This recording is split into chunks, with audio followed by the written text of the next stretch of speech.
un tamborcito de barro. Juntemos todas las manos, hermanadas en un son. Pues vamos a iniciar el día de hoy nuestro segundo seminario, el de la tarde. Y antes darles un caluroso, y hablo de caluroso porque en Bogotá está haciendo muchísimo frío, ha llovido todo el día, entonces enviarles un caluroso saludo alrededor de un café, de un mate, de la bebida calientica que todos quieran, y donde esté haciendo calor, pues bueno, una super bebida jugosa. Bueno, en ese orden de ideas, entonces quisiera iniciar, obviamente, con la mochila. Una mochila que nos invita y nos convoca a tejer saberes, a tejer historias, a recoger experiencias de todos los maestros y maestras de a pie. Y en el día de hoy tenemos dos grandes maestras que nos van a acompañar desde la ruralidad y desde las infancias. La primera de ellas se llama Diana Carolina Pardo Quevedo. Ella es licenciada en Pedagogía Infantil, especialista en Pedagogía de la Comunicación y Medios Interactivos, magíster en Comunicación y Educación y es doctoranda del Doctorado Interinstitucional en Educación de la Universidad Distrital Francisco José de Caldas. Y nos acompaña con una experiencia que se titula Hacia un estado del arte sobre la infancia contemporánea en Colombia 2001-2018. Maestra Diana, te entrego la mochila y adelante, este espacio es tuyo. Buenas tardes para todos. Recibo con mucho cariño la mochila para seguir tejiendo y construyendo saberes desde la experiencia. Es para mí muy grato estar en este espacio. Quiero inicialmente agradecer a Dios por ponerme en el camino de este equipo maravilloso, un equipo organizador con su tiempo, compromiso y calidad humana. También quiero agradecer a todos ustedes, participantes que nos acompañan en este espacio de reflexión pedagógica. Y hoy quiero compartirles hacia un estado del arte sobre la infancia contemporánea en Colombia, que hace parte de mi proyecto de tesis doctoral titulado El discurso de las nuevas infancias en la sociedad colombiana entre 2001 y 2018. Este proyecto se enmarca en la Universidad Distrital Francisco José de Caldas, como lo mencionaron anteriormente, en donde he venido construyendo una serie de saberes en el énfasis de historia de la educación, pedagogía y educación comparada en la línea investigativa infancia, familia y escuela, y para mí es muy grato venir a presentar hoy parte de este ejercicio investigativo y de reflexión pedagógica. Hacia un estado del arte sobre la infancia contemporánea en Colombia se fundamenta en el análisis sobre el discurso de las nuevas infancias en la sociedad colombiana entre 2001 y 2018, producto de los cambios de época que problematiza la temática sobre los niños en nuestro país, donde la infancia se reconstituye y se transforman las prácticas de crianza familiar, las prácticas pedagógicas escolares, las prácticas de consumo televisivo, el uso de las tecnologías de la información y la comunicación, que constituyen nuevas formas de consumo de la economía, comprendiendo la infancia contemporánea como la infancia de aquí y ahora, que a diario encontramos en la familia, en la escuela, en la ciudad y los medios de comunicación, donde emergen nuevos discursos sobre la configuración de ser sujeto niño. De acuerdo con lo anterior, uno de los textos inspiradores que reconoce las nuevas infancias es el realizado por Jesús Martín Barbero, Los niños como audiencia, en 2001, cuando identifica a los niños como una audiencia televisiva, como un actor en el consumo y como un televidente fiel. El niño para esta época se nos aclara que es un sujeto que consume televisión de manera diferente a la del mundo adulto. Valora los colores, las ironías, la ridicularización de los mayores y sus instituciones, más que el contenido de los programas. Y por tanto se hace fundamental el estudio de la infancia contemporánea en estas nuevas lógicas comunicativas, educativas y relacionales. Si me regalan la siguiente, por favor.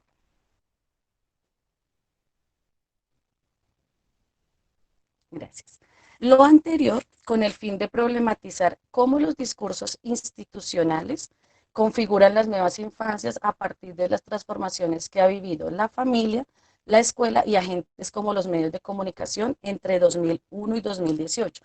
También buscamos resolver otras preguntas, como qué transformaciones ha vivido la familia como institución socializadora, qué transformaciones ha vivido la escuela en cuanto a sus prácticas pedagógicas, qué papel han tenido los medios de comunicación y las nuevas tecnologías, qué tipo de discursos se han instalado en las políticas nacionales e internacionales, cómo el redescubrimiento de la primera infancia y el papel de la familia juega a partir de un proyecto muy importante en las prácticas y en la crianza. De esta manera, con el reconocimiento de la infancia contemporánea como categoría de análisis en una época cambiante, producto de la aceleración del mundo moderno, la economía del consumo, el peso de la imagen en el mundo digital, la inmediatez, la impaciencia, lo pasajero, dejan los niños la huella de la soledad y el aislamiento de sus padres al vivir abrumados por el trabajo y los compromisos sociales, la inmersión en los equipos tecnológicos y las obligaciones financieras. En general, la infancia está viviendo procesos de cambio y transformación que se reflejan en su forma de socialización y representación del mundo a través de nuevos dispositivos. Así entonces, este estado del arte constituye un ejercicio de carácter investigativo para dar cuenta sobre el discurso de las nuevas infancias en la sociedad colombiana y asimismo una reflexión de carácter histórico, sociológico y antropológico sobre la infancia contemporánea inmersa en contextos familiares, escolares y sociales que agudizan su mirada. Okay. En este sentido, el estado del arte puede comprenderse como un ejercicio de apropiación del conocimiento, también como un ejercicio de investigación de la investigación a partir de la sistematización de carácter hermenéutico, donde se llevó a cabo la revisión documental de referencias bibliográficas de autores anglosajones, europeos, latinoamericanos y colombianos, logrando categorizar los hallazgos en el marco de las investigaciones más relevantes en el ámbito educativo y social. A esto hay que decir que se hizo una revisión aproximadamente de 150 referencias bibliográficas. En consecuencia, esta propuesta investigativa busca conceptualizar la infancia contemporánea a partir del auge de los nuevos discursos y enunciados desde tres perspectivas. Desde la perspectiva anglosajona y europea, el acercamiento conceptual sobre la infancia en el contexto latinoamericano y la infancia contemporánea desde la perspectiva académica colombiana. De modo que el panorama de la infancia contemporánea desde la perspectiva anglosajona y europea se halla desmitificada por sus características y en este sentido la infancia contemporánea a partir del año 2000 empieza a entrar en una concepción que Giroux denomina la inocencia de la infancia que deviene de un estado natural. Criaturas ajenas a la sociedad, prehistóricas, presociales, instintivas, que le han negado la posibilidad a la niñez de su capacidad de actuar y decidir de manera autónoma. Esta concepción de pureza adjudica a los niños un estado de incapacidad de entender que la infancia no solo se considera un estado, sino una construcción social, una interpretación histórica, social y política entremezcladas de relaciones de saber y poder, olvidando preparar a los niños ante situaciones de la vida y enfocándose únicamente en brindar medios suficientes para su salud, su alimentación y bienestar, abandonándolos a la industria mercantil. Asumiendo lo anterior, otra de las investigaciones que aparecería en el año 2000 sería la de Steinberg, quien nos plantearía que desde una lógica de la cultura infantil y la influencia multinacional, la nueva infancia está concebida como un artefacto social e histórico y no simplemente como una entidad biológica, pues en el mundo contemporáneo se hace necesario tener en consideración la gran influencia y los abruptos cambios culturales y sociales que tienen los niños. Por citar un ejemplo, el hecho de cambiar de colegio, tener un proceso de inmigración e inmigración, el desplazamiento forzoso, la crisis de la familia, el aislamiento del hogar, la fragmentación de la sociedad, entre otras. De esta manera, y en la misma lógica encontraríamos estudios realizados en 2008 por Buckingham, quien es estudioso de la relación entre la televisión y los niños, y él nos propondría entonces que las tecnologías de la información y la comunicación no son solo entidades únicamente neutras, sino que te propone que las nuevas infancias están atravesadas por el auge de los medios de comunicación modernos, como la televisión, el video, los videojuegos, la internet, los teléfonos celulares y la música popular. De modo que Buckingham ya desmentiría la premisa de que el uso de la computadora en el ámbito educativo aumentaría la eficacia y proporcionaría a los estudiantes habilidades requeridas en el mundo laboral y por el contrario le permitiría a los estudiantes concederle la libertad de seguir sus propios intereses individuales y elegir sus caminos de aprendizaje. Por tal razón, una nueva era de la comunicación y la información está masificada, afianza las individualidades del sujeto sin permitir la interacción social y cultural. Con estas dinámicas en el campo educativo, entonces en este estudio se hizo importante ver cómo surgían nuevas tensiones, nuevos debates sociales, políticos y educativos entre los llamados viejos y nuevos medios. Por ejemplo, la brecha digital generacional que emergía en el mundo contemporáneo entre los padres y los hijos, entre los maestros y los estudiantes. Además, con la inmersión de la infancia contemporánea en las nuevas tecnologías, empezaría a surgir nuevos mercados para este tipo de población. Los avisos comerciales, los programas animados, los productos de consumo como los videojuegos, los juguetes, inclusive las prendas de vestir, que aparecerían en el mercado con el fin de aprovechar al máximo la cultura infantil que origina la televisión. De hecho, en los estudios se encontró que Disney con la venta de productos infantiles dirigidos a niños en Estados Unidos y en Gran Bretaña se convierte en un factor clave hacia la amplificación y comercialización de equipos tecnológicos de calidad, capacidad de Internet, navegabilidad, portabilidad y acceso al mundo mediado por las habilidades y el capital cultural. Hoy en día inclusive se habla de una construcción de la experiencia mediada por el consumo de bienes y servicios, las fiestas temáticas, el mundo de Walt Disney, etcétera. Así entonces, la discusión en torno a la infancia introduce términos como los nativos digitales, refiriéndose a las generaciones que se crearon con la tecnología, e inmigrantes digitales, aquellos adultos que entraron en contacto con la tecnología en una etapa posterior. Esta diferencia entre las dos generaciones supone cambios en los estilos de aprendizaje, el manejo de la información, las nuevas formas de comunicación e interacción en el mundo, surgiendo así oposiciones binarias entre tecnologías, por ejemplo, televisión versus Internet, y entre periodos generacionales, como los baby boom, que constituyen la generación que se crió con la televisión, versus los eco boom, que lo compone la generación red o generación arroba. Y ya hoy en día estamos hablando de los millennials y los centennials.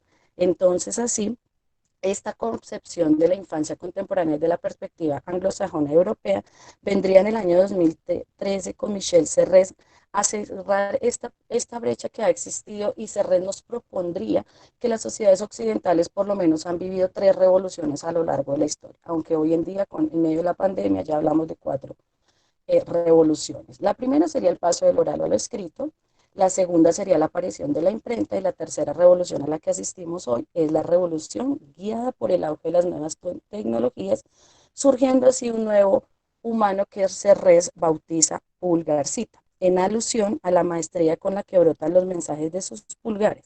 Entonces, de acuerdo con Serres, la infancia en el mundo contemporáneo vive una vida completamente distinta a la de generaciones anteriores.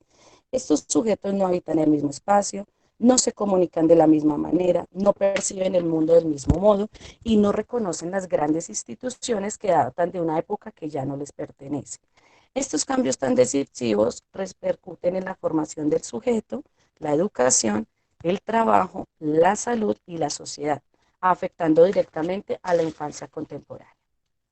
Ahora bien, la infancia contemporánea desde la perspectiva latinoamericana vendría con esta tendencia, con la popularización y el esparcimiento de dispositivos tecnológicos alrededor del mundo durante la década de los años 90 y comienzos del siglo XXI. Pues también entró en discusión la categoría de infancia y sus implicaciones culturales y sociales en el ámbito académico y latinoamericano.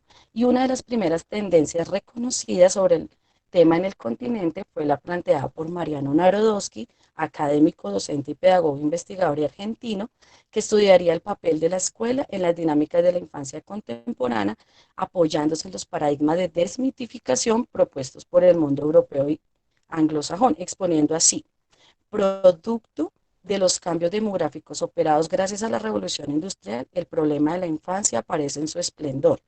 Niños que vagan por las calles conforman verdaderas hordas que asaltan, saquean o simplemente juegan u holgazanean, que ponen en evidencia nuevos retos para la escuela que se complejiza y se agudiza la mirada sobre la misma. Y en este diálogo con otros discursos especializados como la psicología, el psicoanálisis, la pediatría, pautarían, explicarían y predecirían el devenir de la interdiscursividad de la escuela. Así entonces la pedagogía y los nuevos roles de los sujetos, tanto del maestro como del estudiante. De modo que en el año 2007, Yarza Rodríguez nos presentaría la mirada de la infancia desde una perspectiva biológica que conllevó a problematizar la educación y la pedagogía desde una perspectiva biológica, problematizando tanto la educación como la pedagogía, donde aparece una nueva figura de la infancia anormal, pues allí está posibilitó la creación de instituciones de experiencia para los sujetos de saber, de prácticas y de nociones. Entonces, la infancia anormal como objeto de discurso de la educación especial se sustentaban los postulados plurales y diversos de las ciencias biológicas como la biomedicina, la psiquiatría, la psicología experimental, la pedagogía activa y la ciencia médico-pedagógica, que durante muchos siglos pretendía la normalización de los sujetos en instituciones como la cárcel, el manicomio o el hospital. Luego, años más adelante, encontraríamos los estudios del profesor Javier Fayad en la Universidad del Valle, quien analizaría la niñez en Santiago de Cali a comienzos del siglo XX desde una perspectiva histórica, sociocultural, en el proceso de la construcción de las instituciones que intervienen en tanto en el cuidado como en la atención de los niños y las niñas, con lo cual él nos permitiría estudiar los procesos de institucionalización de la niñez analizados desde diversos escenarios, la familia, la iglesia, la escuela y la ciudad, toda vez que esta construcción de los niños como sujetos y de la niñez como un tipo de subjetividad de la época venía gestando una construcción de identidad del sujeto. Así ser sujeto niño significaba ser ciudadano y actor social. En este mismo línea aparecerían entonces los estudios de Jamie Cárdenas y Herrera en 2018, en donde plantearía la historia de la infancia en tres acontecimientos: la historia de la pedagogía, la escuela y el maestro, como parte de ese proceso de modernización de la sociedad en el siglo XX, surgiendo nuevos problemas asociados a los niños, a las mujeres y en las prácticas pedagógicas que se venían gestando. Entonces, en diferentes contextos sociales y culturales en Colombia, la noción de experiencia constituyó el referente para conocer la infancia como una configuración cultural que se produce en la correlación del saber, las formas de normatividad y la subjetividad. ¿Me regalan la siguiente, por favor?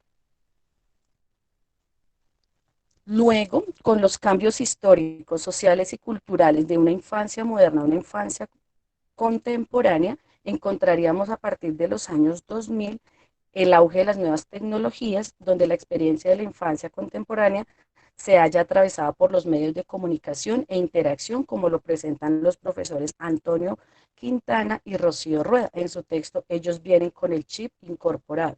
Esta investigación propone abordar el impacto de las tecnologías de la información y la comunicación, tanto en la educación, la ciencia, como en la cultura.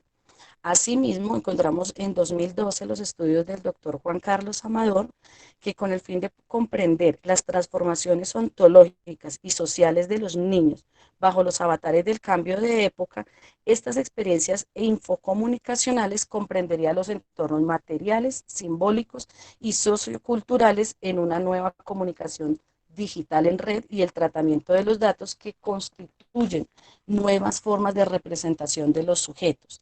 Y con esto, la dimensión de la cibercultura, que exige nuevos recursos para la comprensión de la realidad objetiva, sustancial y por ende la llegada al ciberespacio, que abre el camino hacia la tridimensionalidad, la hipermeabilidad y la interactividad. Así entonces es posible la construcción contemporánea de la infancia a partir de esas conexiones virtuales en donde han mutado tanto las simulaciones como la experimentación y constituye en este momento un escenario que coexiste con el otro, sujetos que son capaces de producir prácticas de sí, concebir la creación, lo colectivo, lo múltiple y los agenciamientos propios. Y finalmente, la infancia contemporánea aparecerían los estudios referentes a múltiples investigaciones desarrolladas por el doctor Absalón Jiménez, quien plantearía que la infancia contemporánea constituye durante las últimas décadas del siglo XX y los primeros años del siglo XXI un proceso de objetivación y subjetivación donde se muestran los niños como seres continuos, completos, complejos e inacabados en una transición reciente. Así entonces, hay que entender la infancia contemporánea como una reorganización discursiva que desde la perspectiva de Borde posibilita la reconstitución de una nueva serie de saberes y enunciados. Por tal razón, en la actualidad, desde la perspectiva investigativa, la infancia representa una organización discursiva en la que los niños tienen un lugar, cumplen una función y tienen una finalidad social, cultural y moral. De modo que, hacia un estado del arte sobre la infancia contemporánea en Colombia, profundiza sobre la infancia a partir de su constitución histórica y social, de los niños como sujetos transformados y transformadores de las dinámicas institucionales, a partir de las configuraciones en el ámbito familiar, pedagógico y social que establece el nuevo empoderamiento discursivo sobre la infancia contemporánea en la sociedad actual, comprendiendo las nuevas lógicas relacionales, comunicativas y tecnológicas a partir de los cambios y transformaciones propios del siglo XXI, relacionadas con sus formas de socialización e interacción y modos de habitar este mundo. Frente a las tensiones de la infancia moderna y la infancia contemporánea, estas se proyectarían en los discursos sobre las nuevas infancias emergentes, desde las lógicas de la comunicación y la interacción por el uso de las tecnologías, que se contextualizan a partir de los cambios y transformaciones propios del siglo XXI, relacionados con sus formas de socialización e interacción en un mundo globalizado y atravesado por las TIC, donde el nuevo concepto de infancia toma relevancia por los hallazgos, retos y desafíos que implica la formación de los niños en pleno derecho de su desarrollo, comprendiendo procesos biológicos, sociales, históricos, culturales, comunicacionales y relacionales, mediados por las nuevas tecnologías y la economía del consumo. Finalmente, en nuestro caso particular, la infancia contemporánea se aborda desde la perspectiva histórica y social de este sujeto inmerso en la familia, la escuela y las nuevas tecnologías, como también la transformación de la infancia a partir de las prácticas discursivas en las cuales se constituyen nuevas formas de pensar la infancia y sus transformaciones, la irrupción de las nuevas infancias mediadas por las relaciones de saber, poder, enunciados y discursos que la definen y la constituyen. Así entonces, este es un ejercicio investigativo de reflexión en permanente cambio con las transformaciones propias de la época y teniendo en cuenta todos los parámetros que hemos podido investigar en el marco del desarrollo de este proyecto de tesis. Les agradezco muchísimo su tiempo. Muchísimas gracias, profe. Bueno, la verdad que has hecho un recorrido muy, muy interesante que nos convoca, ¿no?, a pensar acerca de la noción de infancia, la infancia como una construcción social e histórica, y pues que nos lleva también un poco a pensar todo lo que ha vivido la infancia a lo largo de la historia. Justamente Neil Postman habla acerca de cómo actualmente ha habido una desaparición de la infancia, cuando pensamos en las tecnologías y en todo lo que llega a la infancia, y pues que nos aboca también a pensar lo que tú mencionabas, es todas aquellas cosas que han perdido. Pero también muy interesante el recorrido que planteas acerca de cada uno de los momentos, cada uno de los autores, porque nos lleva también a pensar, y como lo decía uno de los profes, acerca del sentido de la escuela. Justamente nos menciona acerca de la necesidad que nosotros tenemos, el profesor Juan Carlos Piñeros, de recuperar las historias de vida como una manera también de poder posicionar estas voces de los niños y de las niñas dentro de la escuela. Entonces, pues bueno, con esa inspiración y esa motivación, hay unas preguntas. Te invitamos un poco para que las respondas hacia el final, mientras le damos paso a nuestra siguiente ponente. Y pues a quienes también tienen otras preguntas, invitarlos a que por favor los coloquen en el chat. Muchísimas gracias. Bueno, voy a presentarles a continuación a ti, Diana. para seguir hilando este tejido de saberes y un poco acercarnos ahora hacia la ruralidad, a la maestra Mónica Lilian Cantillo Quiroga. Ella es psicóloga de la Universidad Javeriana, magíster en historia de la misma universidad y es doctoranda de la Pontificia Universidad Católica de Valparaíso. Ella nos acompaña hoy desde USME con una experiencia que se denomina subjetividad laboral y materialidad del trabajo en el Agroparque Los Soches de USME. Entonces, maestra Mónica, adelante, te entrego la mochila y el espacio es tuyo. Muchísimas gracias, muy buenas tardes a todos y a todas. Recibo la mochila y les cuento que esta me acompañó de venida a Viña del Mar, que es donde estoy ahora, en plena pandemia. Llegué y cerraron los aeropuertos al tercer día. Entonces esto ha sido una experiencia bien interesante de encierro.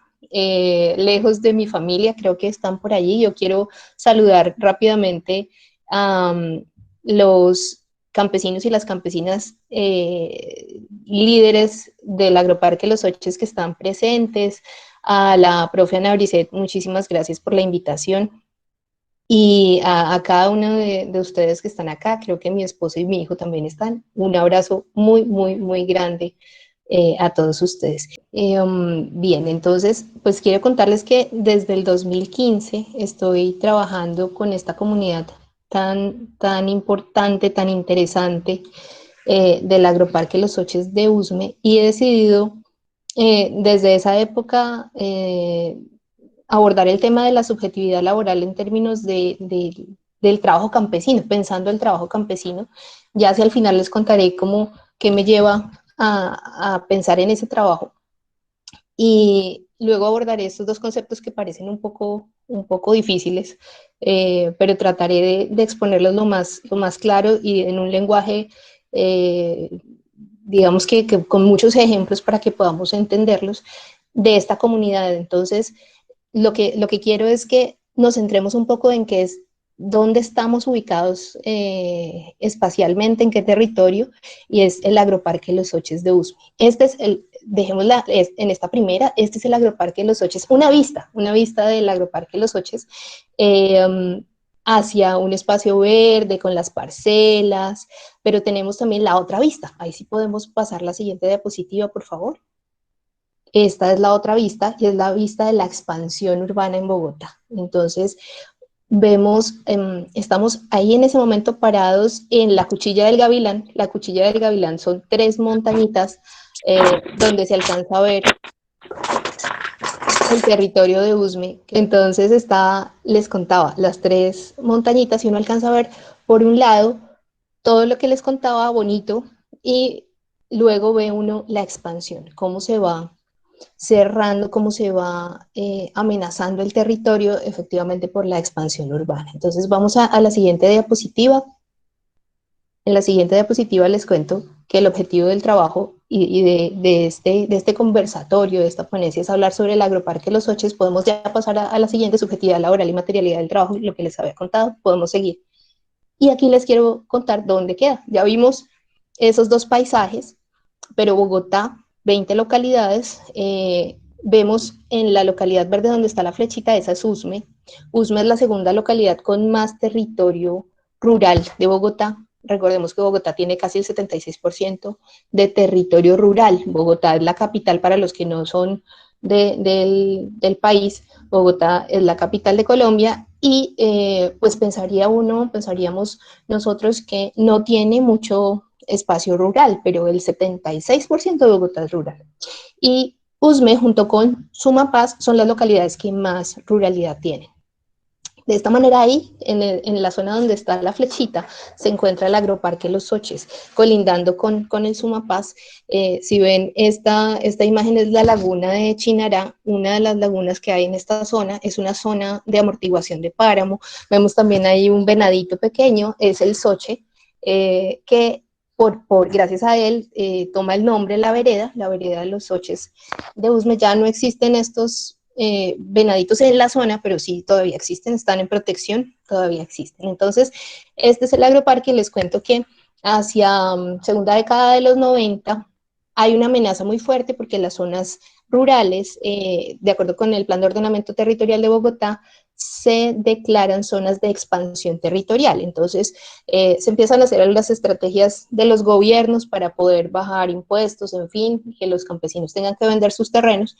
Y esta comunidad que llega a sentarse más o menos en la época de la violencia, a los 50 en esta zona, ya tiene una historia de trabajo conjunto, es una comunidad que está formada, yo creo que en este momento serán por ahí unos 700, 800 habitantes en esta zona.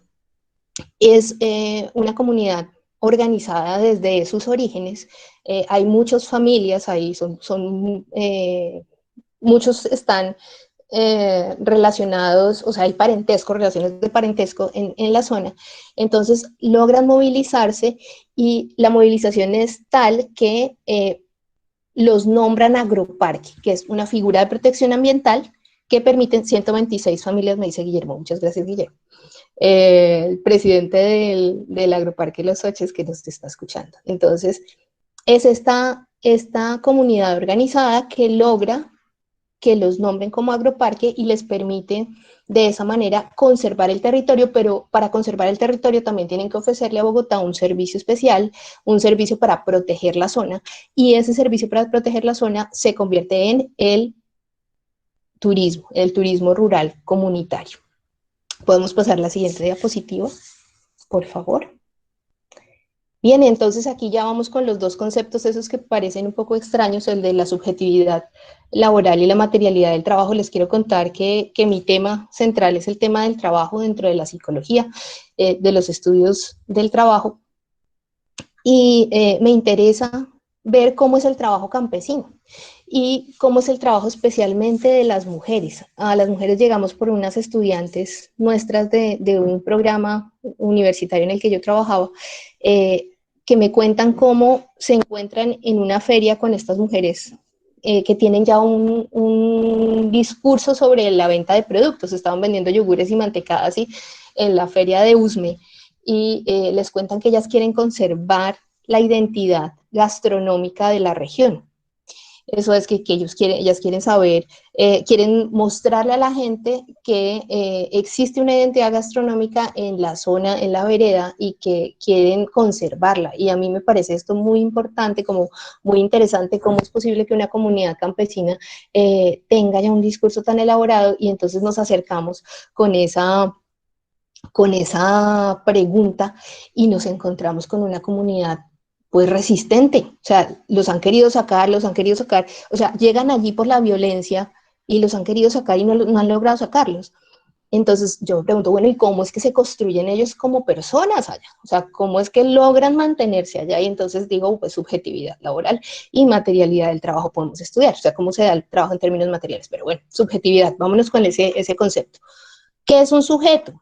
Un sujeto, dividamos la palabra, la mitad sub y la otra mitad lectus. Sub es como lo que va por debajo, ¿no? Todo lo hace referencia a lo que está debajo, a lo que está en la base, a lo que nos compone, lo que nos motiva, pero también lo que nos somete. Entonces, una imagen como el cañón, el hombre cañón del circo, lo lanzan, ¿se acuerdan? En el circo ponen la bola de cañón y lanzan con fuego desde abajo hacia el cielo. Entonces es como si nos lanzaran a algún lado desde abajo. O otra imagen, un nadador, alguien que está haciendo un clavado, que se lanza de arriba hacia abajo, hasta lo más profundo de su ser. Otra imagen también. Esas películas románticas donde llega alguien del aeropuerto y entonces la pareja se abraza, llega el novio y la novia que llegan tanto tiempo sin verse y se unen desde lo más profundo de su corazón, son lanzados al amor. Son las imágenes de la subjetividad. Pero también, y la última imagen con respecto a la subjetividad, una telaraña y un mosquito por ahí volando que llega y ¡pa!, se lanza sin saber a la oscuridad de su muerte y se queda ahí pegado en esa telaraña. La parte sub del sujeto hace referencia a cómo nos vamos moviendo desde las bases, somos lanzados a lo más profundo, lanzados desde nuestro corazón hacia el otro, o lanzados y sometidos hacia nuestra propia muerte. Y la parte del iectus que es, no sé, los que estamos más viejitos aquí vimos las grabadoras que tenían el ejectum, de lanzar hacia afuera, entonces uno apretaba ese botón y se abría la casetera, es eso como lanzar al mundo, tomar el riesgo de salir, de empujar, de ser empujado, pero también de someterse al mundo con las reglas, con sus reglas, y de ser sometido en ese mundo. Entonces estamos estudiando eso, cómo somos sujetados de alguna manera, pero también sujetamos, cómo construimos nuestras relaciones ahí en el entorno en el que estamos y en términos del trabajo. Entonces es eso, vamos a estudiar al sujeto, a la persona, en este caso a las mujeres campesinas de esa zona, en ese mundo de relaciones. Eso en términos de la subjetividad. Y ahora en cuanto a la materialidad. Entonces hablamos de este concepto viene desde hace 150 años siendo trabajado en las ciencias sociales. El primero que habla de esto es Karl Marx, y precisamente habla de cómo nosotros en nuestra vida cotidiana estamos, digamos que en medio de unas condiciones materiales de existencia que configuran nuestras formas de trabajo y de ser en la vida. En este caso, pues nosotros actualmente, no como lo decía Marx en el inicio, estaba hablando del inicio del capitalismo, ahora estamos hablando del capitalismo postsocial o neoliberalismo, donde hay unas reglas todavía más crudas de ese mercado, pero estamos hablando de las condiciones específicas de vida, o sea, en qué casa vivo yo, qué carro tengo, o si ando a pie como todos nosotros profesores de a pie, cómo estamos existiendo, cuál es nuestra realidad, nuestra condición física de existencia, nuestra condición real de existencia.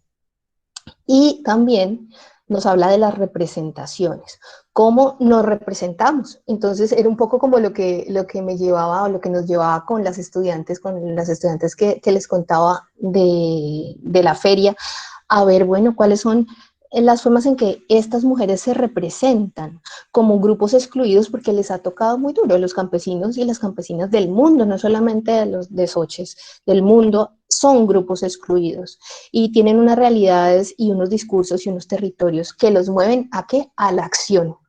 El concepto de materialidad habla también de cómo nos organizamos y cómo hacemos para que la acción nos mueva, cómo hacemos para que podamos ir a la feria y vender no solamente la mantecada, sino vender también la historia de vida de nuestro territorio. Podemos pasar a la siguiente diapositiva, por favor. Bien, entonces, para hablar de esta condición de vida de las mujeres campesinas, pues nos toca hablar, si vamos a hablar de las condiciones materiales de vida, tenemos que ubicar las condiciones materiales también de las mujeres en general del mundo. Entonces, y vamos a aterrizar en los Soches, vamos a hablar de las condiciones en general de las mujeres campesinas del mundo y luego la condición específica, y hablamos de la subjetividad también de Soches. Entonces, de acuerdo con los informes de la ONU, de la OIT, bueno, los informes de estas organizaciones internacionales, encontramos que los más pobres de los pobres son las mujeres. Y yo tengo una pregunta y para que la conversemos, ¿por qué los más pobres de los pobres pueden ser las mujeres cuando son, las mujeres campesinas, perdón, las mujeres campesinas son las más pobres de los pobres? ¿Por qué será si son trabajadoras? O sea, si hablamos de campesino, es alguien que vive del trabajo del campo, ¿sí? Es una persona trabajadora, pero está en esa condición. Entonces, es una pregunta que me respondo acá, pues están invisibles porque hay diferentes prácticas de dominación económica y de dominación también patriarcal, de dominación masculina, que en el sector rural son todavía más fuertes. Estas prácticas de machismo son muy fuertes en el sector rural, pero también hay una dominación económica y una dominación social sobre las mujeres. Las mujeres, por ejemplo, campesinas, no tienen las mismas oportunidades financieras que los hombres. No hay tantos préstamos para ellas como para ellos. No hay tampoco tantas posibilidades ni reconocimiento económico y social para ellas. Entonces están dedicadas muchas no todas, pero están dedicadas a las tareas domésticas de cuidado, y estas tareas de la economía de cuidado, aunque hay ya estudios específicos que dicen que la mujer que se dedica a las labores de cuidado está ahorrando en su familia tanto dinero, pues resulta que no se le reconoce económicamente, no hay un reconocimiento sobre ese trabajo. Otra de las situaciones por las cuales ellas sufren esa condición de pobreza es el tema de la situación de cambio climático. Estamos hablando del mundo, no específicamente en Sochi, sino en el mundo en general. Hay unas condiciones de cambio climático que, por ejemplo, impiden la productividad de la tierra. Entonces, hay tierras donde no se puede sembrar porque la tierra no está apta para sembrar. O no se puede sembrar porque hay mucho riesgo al exponerse a diferentes factores. Entonces, las mujeres no pueden desarrollar su trabajo adecuadamente. Las mujeres, además, poseen menos del 20% de las tierras del mundo. La propiedad de la tierra, esto no pasa en Sochi, ya ahora les cuento qué pasa en Sochi, pero en general las mujeres no tienen el título de la tierra. Menos del 20% de las mujeres del mundo tienen el título de las tierras donde viven. ¿Podemos, por favor, pasar a la siguiente diapositiva?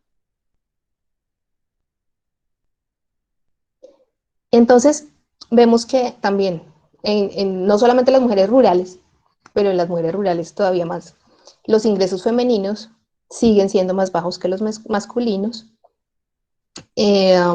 por ese lado. Bueno, y vamos a ver un aspecto bien importante de las condiciones también materiales del trabajo, que tiene que ver con esa preservación de lo cultural. Las mujeres rurales se han interesado desde siempre en la conservación de la cultura, y eso es fundamental.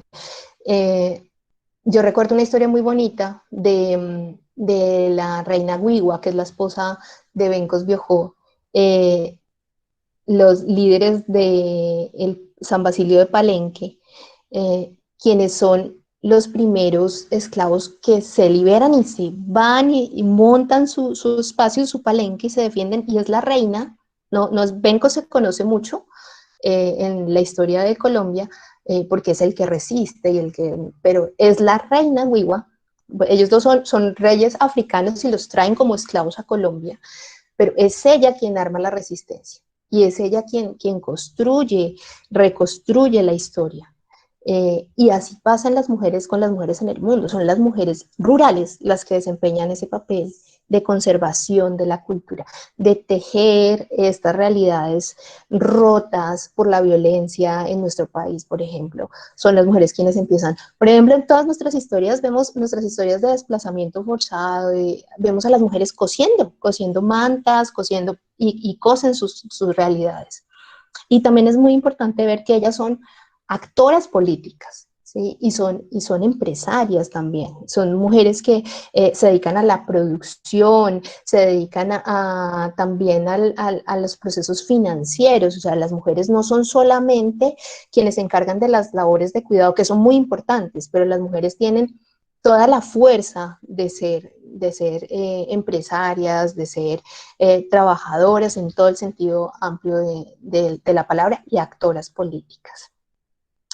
Esta realidad en el territorio, esta realidad ejemplificada amplia de pobreza, de dificultades, pero también de posibilidades en la materialidad del trabajo de estas mujeres, sé que se ejemplifica en los Soches, y un tema pues fundamental del que ya les hablaba era el turismo rural comunitario, que se presenta como la oportunidad para conservar su territorio, su espacio de vida y el sentido de vida campesino, pero que no es lo único. O sea, es un espacio, es un momento, pero se utiliza de una manera estratégica para poder conservar el trabajo y el sentido de la vida de los campesinos y las campesinas en esta zona.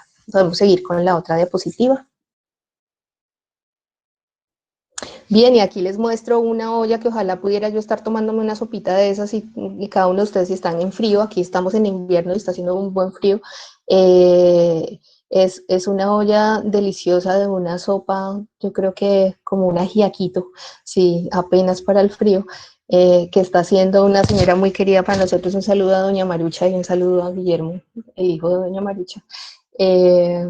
que nos venden en los recorridos que hacen turísticos en esta zona. Podemos seguir con la otra para que se sigan antojando. La siguiente diapositiva. Sí, doña Marichita.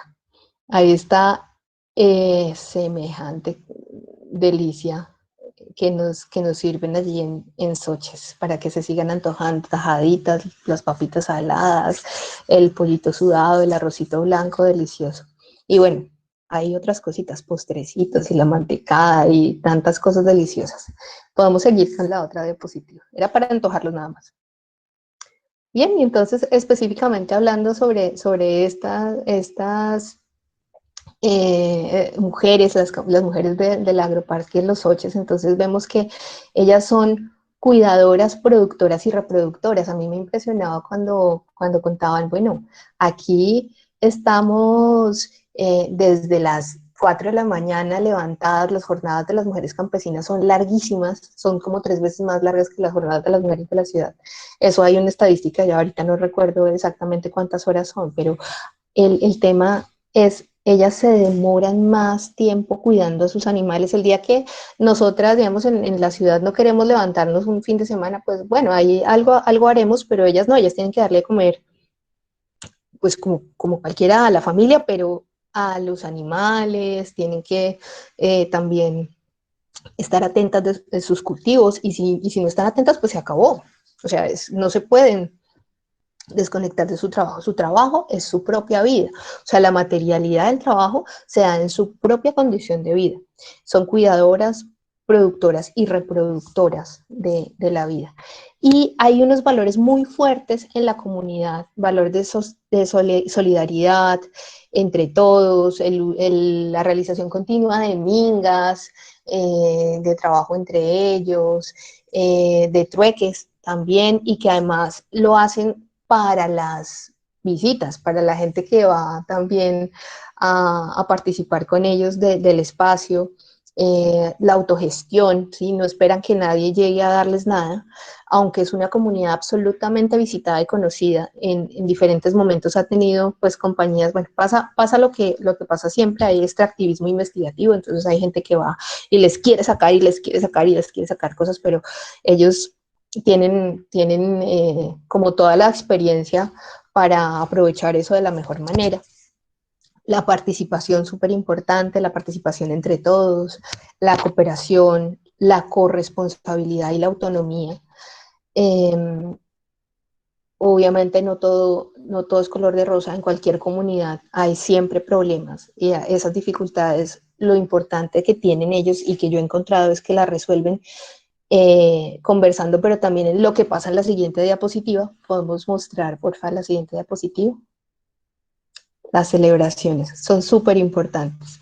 Todas las reuniones, esta fue tal vez como la primera, fue como del 2015, 2016, una celebración del Día de la Mujer o Día de las Madres que hicimos, pero las celebraciones son continuas, y en esas celebraciones continuas hay música que siempre acompaña, siempre los acompaña. Entonces, quería traerles un pedacito de una canción que para mí es importante porque refleja lo que ellos son, pero también porque yo siento que en esas reuniones en las que los he acompañado los moviliza mucho.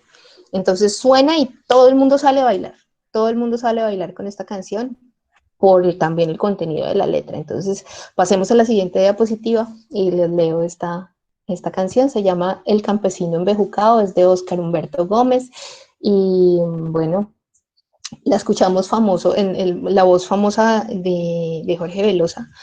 Dice: me tienen arrecho con tanta hijuepuerca preguntadera. Para quienes no son colombianos, arrecho es muy enojado. Que qué color tiene mi bandera, que si soy godo o soy liberal, que si es conservador o liberal. Bueno, me tienen berraco con tanta juepuerca averiguadera, que si soy heleno, ¿qué política era? Heleno desde el ELN, de una guerrilla. ¿Qué política era? Es qué cuestión de interés político todo el tiempo. Si apoyo a las AUCE, o sea, a las Autodefensas Unidas de Colombia, o soy de las FARC. Entonces, están todo el tiempo, o sea, la canción muestra cómo todo el mundo les está preguntando y ya están cansados de eso. Yo soy campesino, trabajador, libre, muy honrado. Yo soy campesino, pues me tienen embejucado. Trabajo en el surco desde que el gallo me anuncia el día y solo consigo para mi familia poquitas sonrisas y al menos pan. En un trabajo fuerte todo el tiempo, las mujeres, los hombres, campesinos del país y del mundo, en medio, en nuestra realidad colombiana, de semejante situación de guerra, de conflicto, y en un entorno como el de los Soches, teniendo que defenderse de la expansión urbana con muchos intereses, están siempre trabajando y hoy se hace todavía más valioso ese trabajo cuando nos encerramos y no tenemos nada más que pensar en la comida y pensamos en qué momento se va a acabar la comida y son ellos los que trabajan y son ellas las que trabajan y saben cómo es que se debe cultivar para que todos podamos comer. Entonces es bien interesante. Una canción que refleja, que es el reflejo de esta subjetividad también campesina y de las mujeres. Y como ya la siguiente diapositiva, podemos pasarla para conversar con ustedes. La resistencia, les contaba, de esta comunidad, de estas mujeres, se representa, como dice una investigadora que también se dedica a estos temas de lo rural, Rosmeires Copiño, en una resistencia potencializada, es decir, como que no se centra solamente en defenderse del territorio, sino que le ofrece al territorio que protección, cuidado,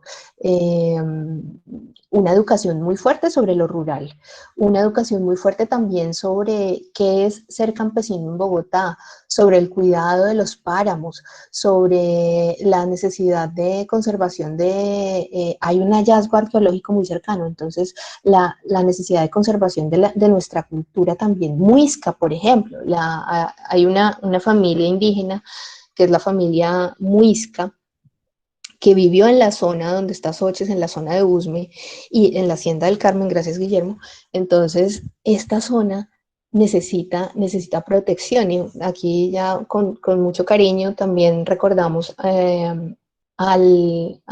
un gran líder que murió hace muy poco, el señor Jaime Beltrán, quien era el defensor, uno de los grandes defensores de este hallazgo arqueológico.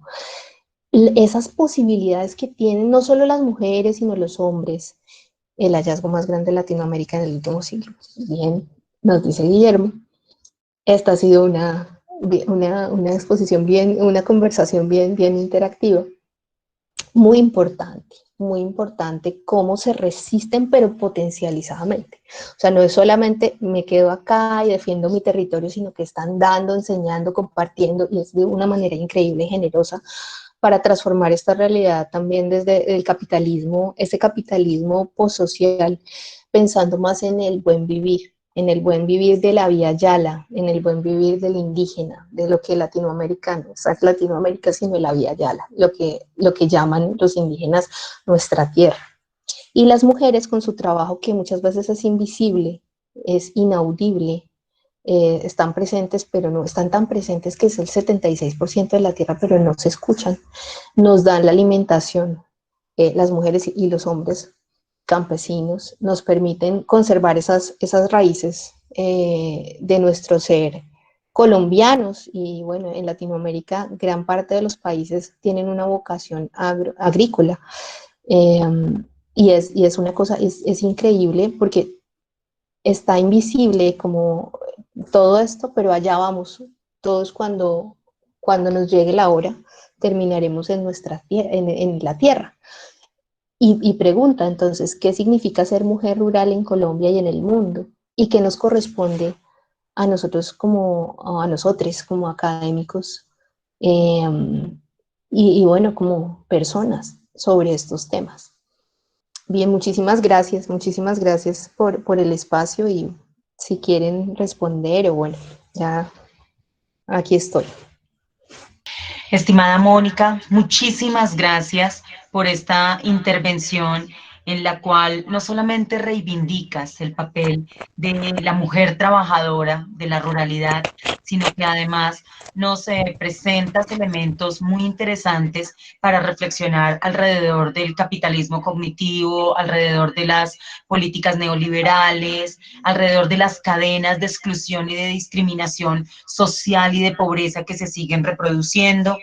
Entonces, muchísimas gracias. Te voy a invitar a que por favor retomes las preguntas que te hemos enviado a tu dispositivo de celular y también a otras que siguen llegando acá en el chat, para que por favor, después de la intervención de Diana, puedas seguir conversando alrededor de los comentarios y los interrogantes que nos plantean los colegas. De la misma manera, quisiera invitar, a propósito de tu intervención, a una mujer rural, a una trabajadora campesina que nos acompaña haciendo red hace ya muchos años, desde su territorio, desde su experticia y desde su ser, que es Mariela Tovar, para que después también de tu intervención, o bueno, antes, ella pueda conversar alrededor de esa última pregunta que tú nos planteas. ¿Qué significa ser una mujer trabajadora y rural en nuestros territorios? En este orden de ideas, quisiera entonces invitar a Diana Carolina. Ella ha venido retomando las preguntas y los comentarios para poder hacer la interlocución. Diana, tienes la palabra. Bueno, voy a agradecer inicialmente a las personas que han venido pues retomando inquietudes sobre mi proyecto. Entonces rescato los comentarios de todos ustedes agradeciéndoles de antemano. Y viene aquí unos comentarios, pero también a la vez unos conceptos bien interesantes propuestos por el profesor Juan Carlos, el profesor José Alfredo, la maestra Olga Beltrán, la profesora Elizabeth, el profesor Luis Alberto Gómez, la profesora Doris, entre otros de los que alcancé a ver rápidamente. Y digamos que voy a iniciar por algunos que me hacen como la acotación de qué ámbitos, ¿cierto?, inciden o cómo incidir en las políticas públicas. Quizás el tema cuando inició todo este recorrido por las nuevas infancias, buscamos como proyecto de tesis resignificar el redescubrimiento de las nuevas infancias. Entonces nosotros lo acentuamos en un concepto para nosotros que es muy importante y es que a través de la resignificación de la primera infancia retomamos esos nuevos discursos sobre las infancias. Entonces ahí aparece como digamos el detonante que inspira esta propuesta de investigación. Asimismo, desde la postura de los discursos, me pregunta el profe José Alfredo de las neurociencias, también es empezar a pensar en el sujeto como constitución, o sea, el niño como sujeto. Y allí en el niño como sujeto me permite entender que a partir del reconocimiento de este sujeto desde diferentes concepciones, yo voy a poderlo resignificar en esos escenarios. También me preguntan aquí sobre las nuevas infancias en un tema poco abordado. Sí, quizás de pronto del año 2000 en adelante hay en Colombia y a nivel latinoamericano bastantes estudios y eso implica también no solo entender la infancia como una construcción histórica, sino que a partir de esas prácticas discursivas y no discursivas, toda la transformación y el entramado que viene a partir del reconocimiento de los niños y las niñas, que hila muchísimo con la construcción de las infancias necesarias para esta contextualización. Yo soy maestra de niños y niñas en la Secretaría de Educación y quizás contextualizar y visibilizar estos sujetos para mí son muy importantes en el sentido en que tienen un lugar, cumplen una función, pero sobre todo que muchas dinámicas, tanto familiares, escolares y como sociales, giran en torno a este sujeto. Entonces, por ejemplo, desde la familia, vemos cómo este sujeto incide inclusive en la economía del hogar, ¿cierto? No solo como un sujeto que está dentro del ámbito familiar, sino que él incide específicamente dentro de ese ámbito. En las prácticas de la escuela, por ejemplo, vemos cómo a través de sus actividades rectoras como el juego, el arte, la exploración del medio y la literatura, los niños también están inscritos en este tipo de discursos y prácticas no discursivas, ¿cierto? Entonces, a través del papel predominante que podemos tener como educadores. La maestra Elizabeth también resalta que como educadores, qué relación tenemos en la co-construcción de estas nuevas infancias. Entonces, bien interesante pensar que cuando trabajamos con niños y niñas, lo más importante del reconocimiento está en ellos, en el sujeto, ¿cierto? En ese ser social, en ese ser político, en ese ser cultural. que se está formando.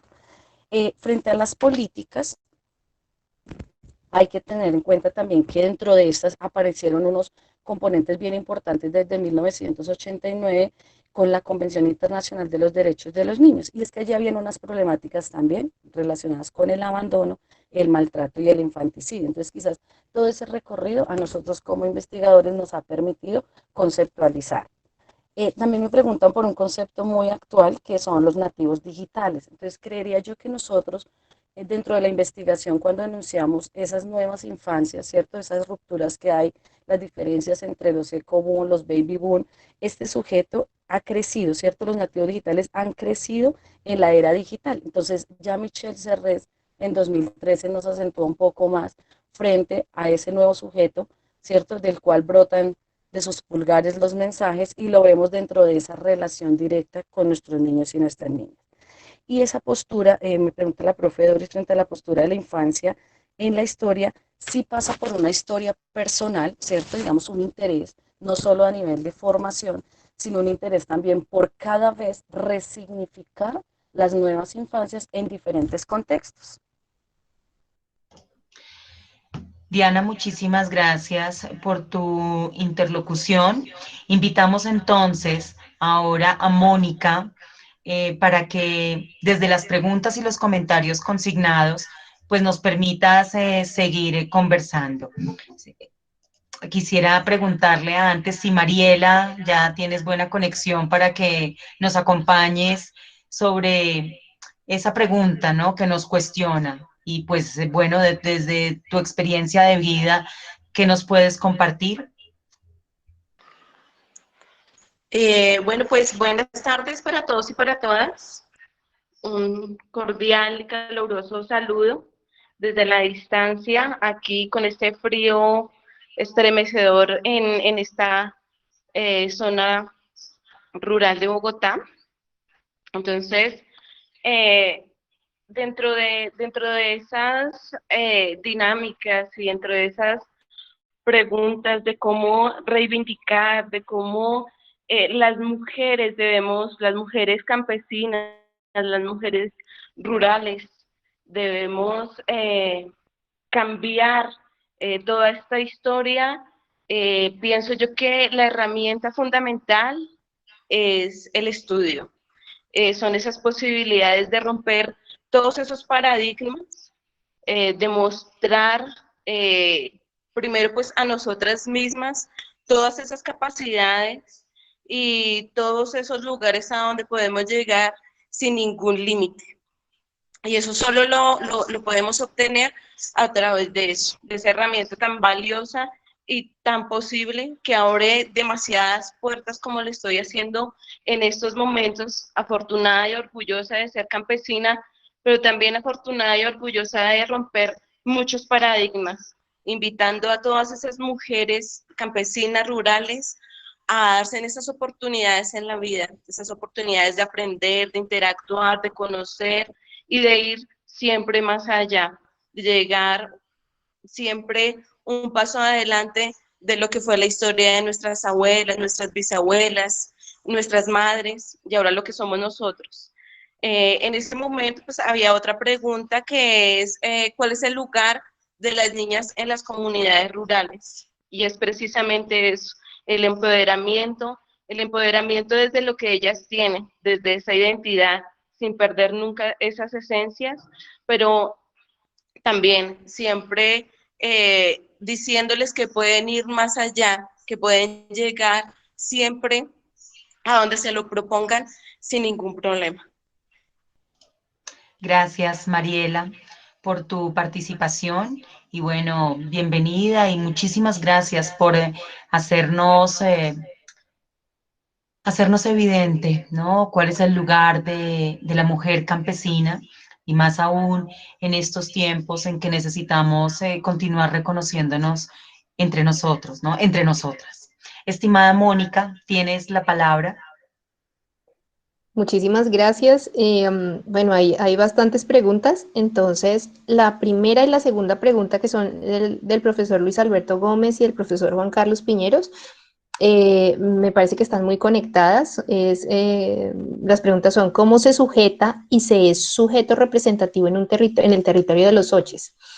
Y el profesor Piñeros dice, como lo plantea Eduardo Galeano en su libro Las venas abiertas de América Latina, la mano de obra esclavizada permite que el capitalismo salvaje se mantenga. Desde esta perspectiva, afrodescendientes, indígenas y campesinos históricamente han sido explotados para mantener los negocios de las grandes potencias mundiales. ¿Cómo reivindicar y repensar políticas reales que favorezcan el desarrollo integral de la mujer? Entonces, me lleva a pensar cómo se sujeta. Y en la segunda pregunta hay una respuesta a esa forma de sujeción. Nos sujetan con políticas desde la conquista, y recordaba en estos días en otro evento, cómo desde 1550 en la Junta de Valladolid, donde se enfrentan Fray Ginés de Sepúlveda y Fray Bartolomé de las Casas, diciendo que existe alma o no, o sea, pensando si existe alma o no en los indígenas, empieza a haber una sujeción en nosotros los habitantes de esta, bueno, somos descendientes de los habitantes originarios de estas tierras. Ganó Fray Bartolomé de las Casas diciendo que sí tienen alma, pero entonces para tener alma tienen que convertirse. Entonces todo el tiempo hemos tenido que ser como lo que los otros quieren, pero de alguna manera ese convertirse ha permitido que sigamos existiendo. Entonces, yo creo que ha sido todo un ejercicio de resistencia desde esa época, indígenas y afros en ese momento, pero los indígenas y los afros, no nos olvidemos que en nuestra tierra, en Colombia de este siglo, son campesinos. Y los campesinos siguen guardando esa fuerte impronta de resistencia, que es lo que vemos en Soches. Entonces, vemos, hay una dominación y una subordinación desde la conquista, pero también hay una resistencia que nos permite ser sujeto representativo, como planteaba la pregunta del profesor Gómez. ¿Cómo se ve sujeto representativo en Soches? Como hablábamos, como les contaba, de la resistencia potencializada, conservando los valores, conservando el saber y conservando, pero enseñando sobre eso, y enseñando también no solamente en términos de este es el territorio, aquí nos ha pasado esto, sino también en términos de cómo hacemos para organizarnos de una mejor manera o de una manera diferente, cómo podemos cooperar entre nosotros, cómo podemos ser solidarios, cómo reconocernos. Ellos tienen una práctica increíble que yo la veo muy fuerte, y son una comunidad ejemplar, y es que han logrado unir no solamente los movimientos fuertes de esa zona de Usme, sino también de la zona de San Cristóbal, de la zona de Ciudad Bolívar, y de turismo a nivel Cundinamarca. De hecho, tienen contactos también hacia afuera en de otros países. Entonces, esa es una situación, o sea, hace que la resistencia desde lo cotidiano, desde las prácticas, por ejemplo, del turismo y de la ayuda entre unos y otros, la cooperación entre unos y otros, hace que sean más fuertes cuando estamos unidos, cuando estamos juntos, cuando estamos conociendo nuestros propios procesos también de producción, procesos económicos.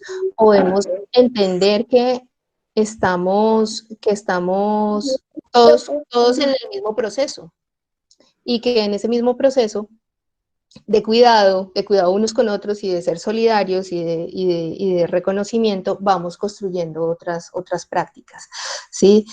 Si no estamos solos, si estamos unidos, si nuestra voz se puede escuchar, si las universidades... Había otra pregunta, la pregunta de... Sí, es un comentario de Juan Carlos Piñera sobre el papel importante de las universidades para conocer las condiciones de las comunidades en general. Es cierto, o sea, necesitamos también que las universidades tengan una voz que no sea, muchas veces también nosotros con lo que decimos desconocemos el saber del otro. Eso lo decía don Jaime Beltrán, lo decía muy fuerte don Jaime Beltrán. No, o sea, el saber campesino es un saber histórico, y es un saber arraigado, y es un saber que les permite estar y defenderse desde la época de la conquista. Y bueno, desde mucho antes, seguro, porque habían también disputas entre los diferentes grupos indígenas de la zona, pero entonces, o de Latinoamérica. Entonces, el tema es reconozcamos como universidades también ese saber. Me sumo a la respuesta de Mariela sobre la pregunta del papel de los niños y las niñas. Sobre todo las niñas, el tema central es la educación, pero no solamente la educación de ellas, que es fundamental, es central la educación de ellas, sino la educación en general para la gente, para que permita que sepan, o sea, que entiendan cuál es la labor, no entiendan, no, que puedan vislumbrar, que puedan ser conscientes de dónde viene la papa que se comen, de dónde viene la yuca que se comen, ¿sí? De dónde viene el alimento que producen y que le den el lugar correspondiente a esas niñas y que como sociedad podamos también defenderlas y cuidarlas y protegerlas. Estando aquí, hace 3 días hubo un cacerolazo. Es normal aquí en Chile el tema de los cacerolazos. Y yo me planteaba, ¿qué pasa en Colombia? ¿Por qué será que nosotros ni siquiera podemos coger una cacerola y pegarle duro cuando hay una situación de violencia contra una niña de una no sé, violencia extrema, como de terror? No podemos ni siquiera sacar una cacerola a la ventana y golpearla, o sea, sentimos como miedo o será indiferencia o qué será. Necesitamos mucha educación sobre eso para poder defender a las niñas y a los niños, para poder cuidarlas, darles el lugar que se merecen, porque estamos en una sociedad como al revés, en un mundo como al revés, como que los valores están al revés. Entonces ojalá que yo tengo la esperanza, una esperanza un poco cándida, seguro, pero tengo la esperanza de que toda esta situación que estemos viviendo pueda permitirnos balancear esos valores de una manera diferente. Y bueno, muchísimas gracias nuevamente por este espacio, sobre todo a la comunidad que me ha permitido acompañarlos desde este tiempo y con mucho cariño también, que seguimos ahí trabajando juntos. Muchísimas gracias, Mónica. Tatiana, tienes la palabra. Bueno, muchas gracias a nuestras dos ponentes. De verdad que, y lo dicen cada uno de los comentarios, estas ponencias del día de hoy nos invitan, ¿no?, a ponernos también en el lugar del otro, pero sobre todo al reconocimiento, para hacer un verdadero reconocimiento tanto de los niños y de las niñas, como también de las voces campesinas, unos y otros sabedores. Quisiéramos pedirle entonces a nuestras ponentes, para cerrar, que cada una de ustedes nos diera como una conclusión de cierre, ¿no? Y había alguna pregunta acerca de si ustedes también consideraban que las instituciones, los currículos y el PI estaban haciendo visibilización, como desde las experiencias y los saberes que ustedes hoy rescatan. Entonces le doy la palabra a la profesora Diana y seguidamente a la profesora Mónica. Bueno, muchas gracias. Yo sí pienso que durante los últimos 30 años, las políticas públicas, tanto orientadas a la primera infancia como a la educación y al currículo, sí han tenido en cuenta nuevamente las realidades de los maestros, los estudiantes y las familias. Inicio con una experiencia que hemos podido construir, y es que a partir, por ejemplo, de la caracterización de los sujetos, si vemos representadas estas nuevas infancias y vemos representada nuestra comunidad en general. Entonces considero que hoy en día la política pública no solo nos permite visualizarnos, sino también nos ha permitido de alguna manera resignificar esos espacios. Entonces, cuando nosotros vemos que sí incide en la construcción de las políticas públicas, yo lo veo cuando uno redescubre ese concepto, lo puede tener en cuenta dentro del currículo, dentro de sus prácticas pedagógicas, que es el primer escenario en donde se enriquece el quehacer docente.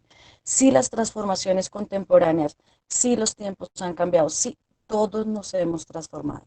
Y en ese sentido, a pesar de que hace falta muchísimos escenarios para la participación en la política pública, sí la primera infancia ha tenido un nuevo escenario para poderse visualizar. La voz de los niños, la voz de las niñas, también ha tenido un lugar y un escenario específico en el cual nosotros hemos podido visualizarlo y desde ahí reconocerlo. Resignificar estas experiencias no solo ratifica nuestro compromiso con los niños y las niñas, sino también nos permite a nosotros como sujetos reivindicar esas prácticas pedagógicas en donde estamos con esos núcleos escolares, familiares y sociales en el cual tenemos impacto.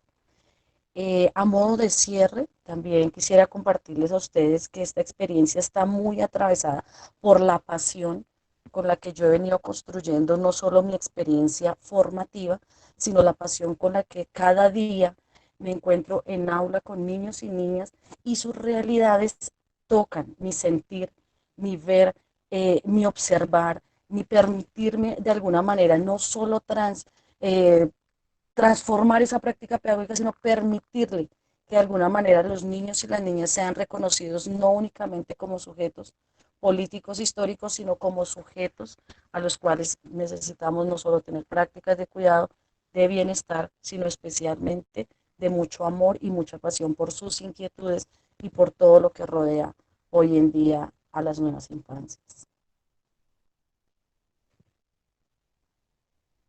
Gracias, Diana. Maestra Mónica, adelante.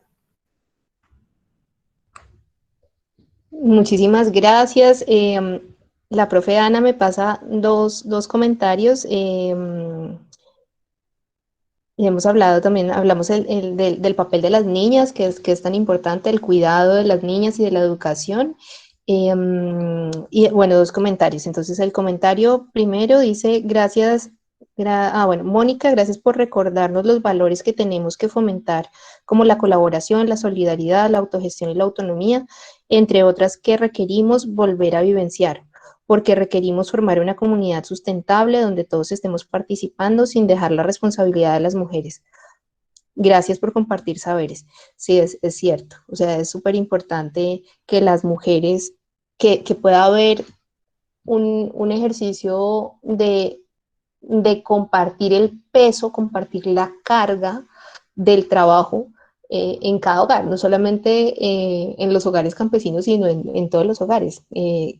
Pues, digamos, en los hogares formados por hombre y mujer y, digamos, con una estructura clásica de organización, porque pues hay diferentes tipos de hogares, pero muchas veces, digamos, con estas educaciones y estos valores patriarcales, pues se recargan, ni siquiera es un tema ya de tareas, sino de responsabilidades, como bien dice el comentario, y entonces sí es muy importante ese cambio de mentalidad en términos de que pues estamos juntos y todos como familia y todos como comunidad necesitamos hacer que esta situación, este problema que estemos vivenciando, podemos transformarlo y cada uno tiene sus responsabilidades, pero estamos juntos en ese proceso.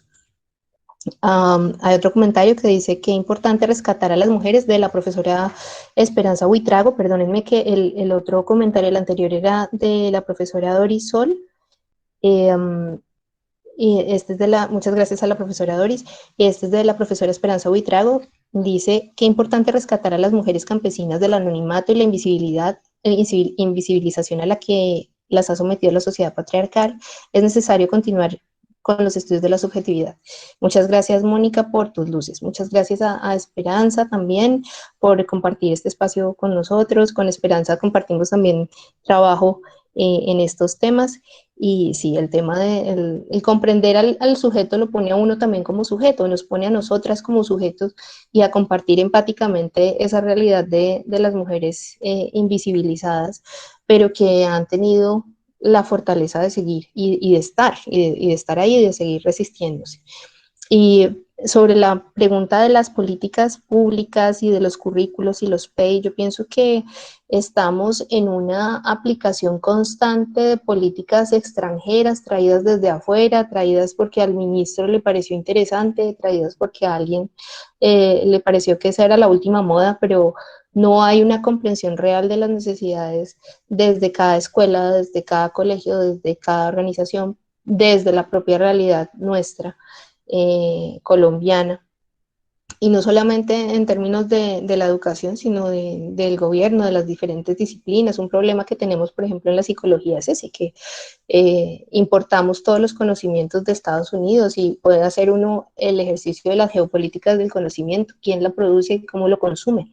Estamos en ese proceso de producir y consumir todo, y lo traemos también para los colegios. Entonces, realmente nos representa, realmente lo que tenemos rescata lo que somos. hace mucha falta rescatar lo que somos, hace mucha falta. Nosotros estamos perdiendo una cantidad de recursos culturales, de esa materialidad cultural de la que hablábamos, porque no hay suficiente interés y pues tiene que ver con un tema de gobierno, un tema de Estado, pero también un tema de desconocimiento. Y tenemos mucho que hacer como maestros y maestras en términos de difusión. Yo me pregunto en este momento, por ejemplo, todos los niños que no tienen cómo estudiar. No sé, he vuelto románticamente a la idea del radio sutatensa, de la radio que enseñaba a leer y a escribir a los niños y niñas. Necesitamos una intervención real y profunda en nuestra realidad educativa en general, como muy bien lo decía Ruth, como muy bien lo ha vivido ella, y ha sacado adelante su carrera siendo orgullosamente campesina, y así debería pasar también para muchos otros y otras que están viviendo estas realidades tan importantes, ¿no? Campesinas y campesinos que nos dan de comer a todos. Bueno, muchas gracias, muchas gracias a ustedes por el espacio, qué espacio tan lindo, y de verdad estoy muy contenta de poder compartir. A Diana también, muchas gracias por compartir mesa, y mil gracias a todos. Mónica y Diana, muchísimas gracias. Gracias por seguir bordando, por seguir hilando esta chisua de saberes desde las experiencias que ustedes hoy recogen, y especialmente porque han colocado en este seminario un tema muy importante, y es el reconocimiento de la mujer, pero también el reconocimiento de otras voces, de los niños, de las niñas. Hablamos de la diversidad de la infancia, pero también de todos esos saberes ancestrales de nuestros campesinos en este caso. Entonces, muchísimas gracias de verdad por inspirarnos, y a todos los que estuvieron en el día de hoy, pues entregarles la mochila para que a lo largo de la semana sigamos tejiendo y nos podamos encontrar dentro de 8 días en torno a nuevas experiencias que nos siguen configurando acerca de lo que significa ser pedagogos de a pie y poder relatar junto a otros. Qué lindo, Diana, muchas gracias, qué lindo, Mónica, así seguimos tejiendo saber. Un abrazo a todos.